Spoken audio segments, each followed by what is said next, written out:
Welcome to Mythos AI, your source for Cliff's Notes on complex subjects. Join Anna and Phil for yet another engaging conversation. President-elect Trump's pick for Secretary of Defense, Pete Hegseth. Yeah, you're probably following this in the news. Big news. It's sparked a lot of debate, and for good reason. So we're going to take a deep dive into Hegseth's background, the controversies, and what his potential role leading the U.S. military could mean. And yeah, I think it's a story with implications that go way beyond just Washington, D.C. Absolutely. To really grasp the significance of this nomination, I think we need to understand Hegseth's path to get to this point.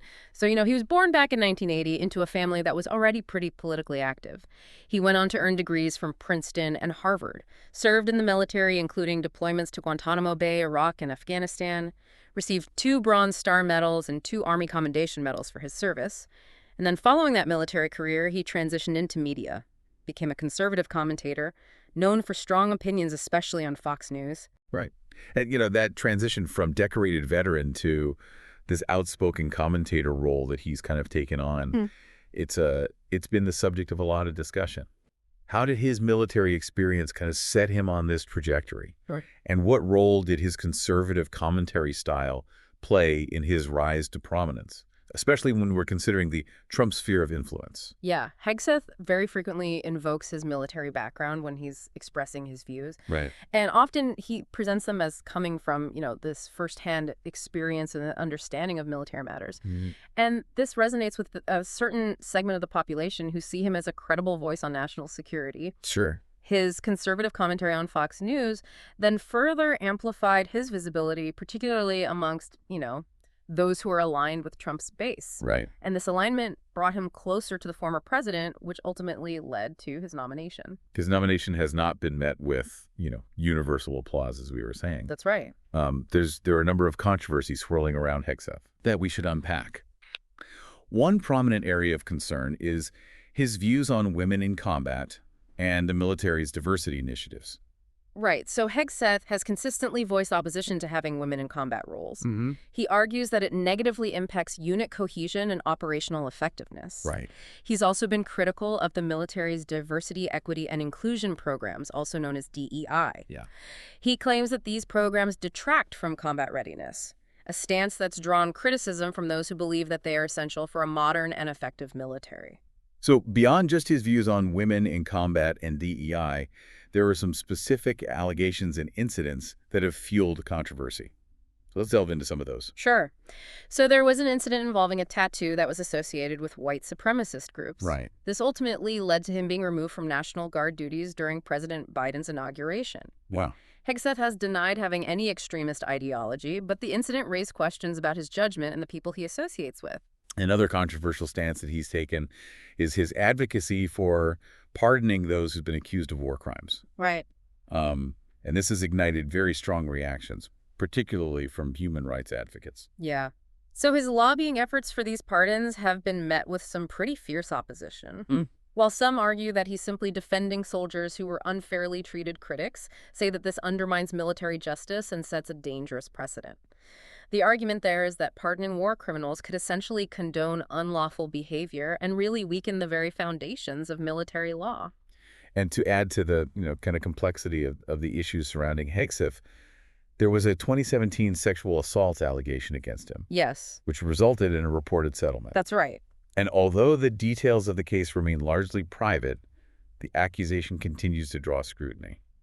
Yeah, this allegation, although it was settled, adds another layer of concern for those who are trying to evaluate his character and suitability for a position like this. And then there's his statements regarding the January 6th insurrection, which have only intensified scrutiny on him. Hegseth downplayed how severe the January 6th attack on the Capitol was, and even referred to some of those participating as patriots. Wow. And he also criticized the media's portrayal of the event. This has fueled a lot of concern about his judgment and the potential influence he might wield as Secretary of Defense. Specifically, it raises questions about, where do his loyalties lie? Are they with the Constitution or with political figures? these controversies are significant, I think, not just because they raise questions about Hegseth's character, but also because they give us a glimpse into his vision for the Defense Department. He's been pretty vocal about his intention to eliminate what he calls woke influences within the military and favoring a return to, what he considers traditional values and a heightened focus on operational effectiveness. And this brings up a really critical question. What would this agenda look like in practice? What are the potential consequences? Right. So let's break down this anti-woke agenda. What does he actually mean when he uses this term? And how does that translate to, actual proposed policies for the military? Well, at its core, Hegseth's anti-woke agenda really means getting rid of those DEI programs. He argues that they take away from combat readiness and that they promote this culture of political correctness, which he sees as really detrimental to the military's effectiveness. Right. So he believes that, a laser focus on things like discipline hierarchy and winning wars, those should be the paramount concerns. And this vision really aligns with a certain segment of the population who feels that the military has maybe strayed from its core mission. Right. But it also raises concerns about, potential discrimination against minority groups and women serving in the armed forces. So his vision extends beyond just internal policies too, though, right? I mean, he's expressed skepticism about U.S. involvement in certain international conflicts as well, like the ongoing situation in Ukraine. Absolutely. And advocates for a more America First defense strategy, which aligns with President-elect Trump's foreign policy views. So how does this non-interventionist approach that he's taking, how does that potentially impact global security commitments and alliances? Well, Hegseth's stance seems to suggest a potential shift away from, the U.S.'s traditional role as that global security guarantor. And it could lead to a more isolationist foreign policy. So this then raises questions about, America's commitment to its allies and could embolden adversaries who might see this as an opportunity to kind of assert themselves more on the world stage. Right. So a concrete example of this is NATO. If there is a reduced U.S. presence, well, that could really weaken this alliance, which has been a cornerstone of global security for decades now. The potential consequences, I think, are pretty significant and far-reaching. Shifting gears a little bit. Looking internally to the structure of the Defense Department, Hegseth has been pretty critical of what he views as this kind of bloated and politicized bureaucracy within the Pentagon, stating his aim to kind of reduce this bureaucracy, believing that it's going to lead to a more agile and responsive military. This resonates with some who believe that the department has become too unwieldy. But how realistic is this goal?